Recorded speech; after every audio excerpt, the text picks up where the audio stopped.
मंडळी, तुमच्या माहितीसाठी सांगतो की बाबा, जर ओला मारत असताना तुम्ही तर थोडाफार विचार करूनच मारा. आणि मी तर बोलतो किंवा 1 किलोमीटर असेल किंवा त्याच्या पुढचं जर डिस्टन्स असेल तर बुकिंग घेऊ नका.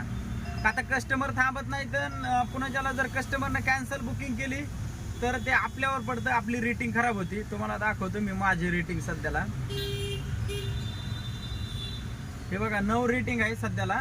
आणि काय झालं, सकाळ सकाळ मी आता एक बुकिंग उचलली होती जी की वाशीची होती, डोंबोलीवरून. तर काय केलं, ओलाने कस्टमरने केली कॅन्सल. तर मला त्या पडला होता 10 मिनिटाचा टायमिंग.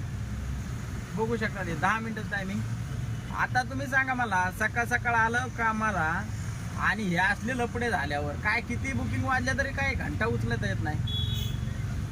काय बोलणार कंपन्याला? आता कंपनीची मनमानी झाली. त्यांच्या मनावरच आपल्याला चालवं लागणार. आता सगळ्या बुकिंग गेल्याच्या नंतरला पुन्हा त्याला हलवा गाजर.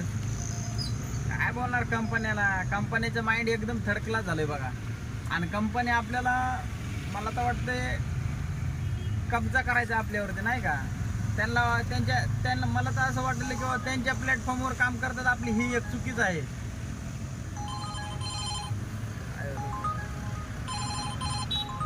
हे बघा, उबर आता सकाळ सकाळच काय किंमत येतंय, 15 रुपये किलोमीटर.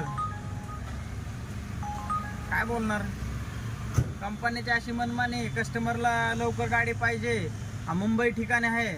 आणि ओलाचं मला एकच कळत नाही, जर एवढ्या लांबची बुकिंग द्यायचीच कशाला, 1.5 2 किलोमीटरची? जर कस्टमर थांबत नाहीत, काय नाहीत, तर बुकिंग देऊ नका इतक्या लांबच्या.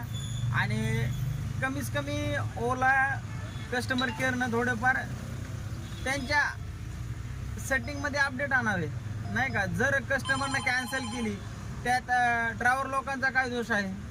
जर कस्टमरला यायचं असेल किंवा नसेल यायचं, आणि त्याच्यामुळे सुद्धा ड्रायव्हर लोकांची ID मायनसला जाते. तुम्हाला काय वाटतंय? कमेंटमध्ये नक्की कळवा.